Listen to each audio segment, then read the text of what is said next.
In this video, we'll talk about the Campaigns tab.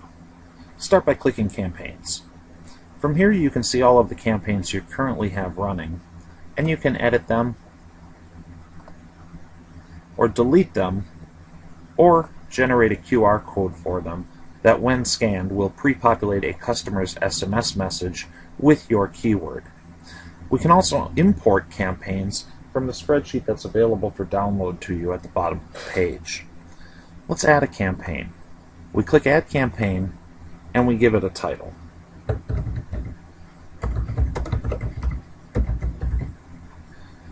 And we can choose from a standard campaign, a contest, or a poll.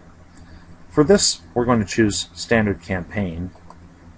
So I've pre-populated the form just to save us some time, but let's run through it. We've already given our campaign a title and chosen a regular campaign. We've entered the keyword of deal. Your keyword is always going to be one word with no spaces, so keep that in mind as you choose it. We've entered the client name of Dollar Store, and we left the web URL blank. If you don't understand what the web URL PostGet function does, just leave this field blank. I have another video covering that in the advanced section. We've added an offer expiration date, and what that does is allows us to pass a date variable into our campaign SMS, and I'll explain that in just a little bit of time. We've chosen a phone number from our available numbers, and we've set this campaign to double opt-in. Let me explain double opt-in for just a second. When the client, or customer I should say, texts the word deal in, if double opt-in is not checked, they will immediately get the campaign message. If we enable double opt-in, then we will send them this message. Before we can send you your offer, please confirm that you want to get it by texting deal one more time. Ignore this message to stop. If double opt-in is enabled, their phone number will be added to our list, but it will be blocked, so it will not receive outgoing messages. Once they text the keyword in a second time, it will unblock them, hence creating a double opt-in situation, just like a typical email client. And you can turn this on and off with this checkbox. If it's off, or once they've sent the keyword the second time if it's on and they are now opted in, they will then receive the campaign SMS.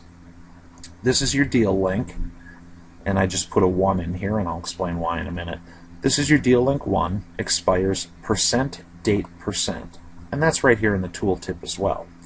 By using %date%, we will pass a date into this message 7 days from the day they join our list. So if today is March 20th, this will say your deal link 1 expires March 27th.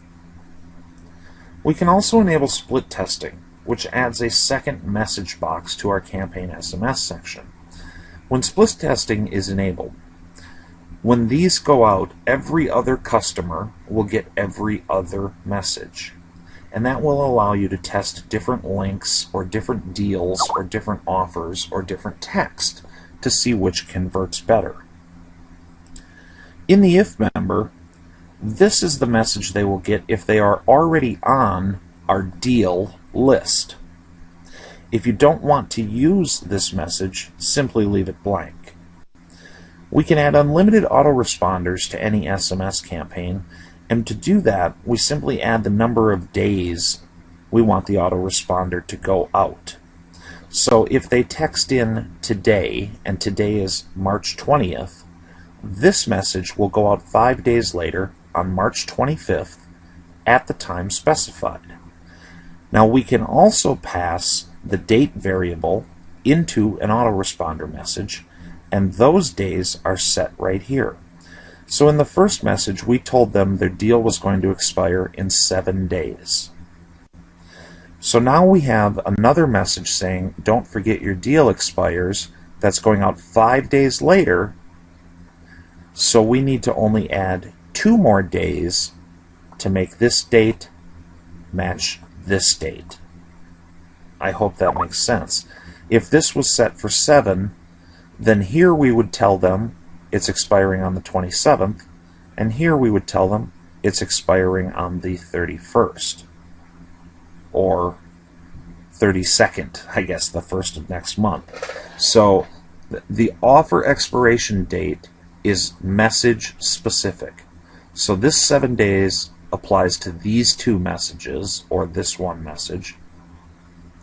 Two if you're using both messages for split testing, and this offer expiration day applies to this message. We can also add more autoresponders to our sequence, and then we simply add the campaign. Now, something that's different about our autoresponder is when that customer opts into the list, if there is a message set to go out 5 days later, it will actually post that event right here on our scheduler, and we can then open that specific event and edit it if we need to. That's a standard SMS campaign. See you in the next video.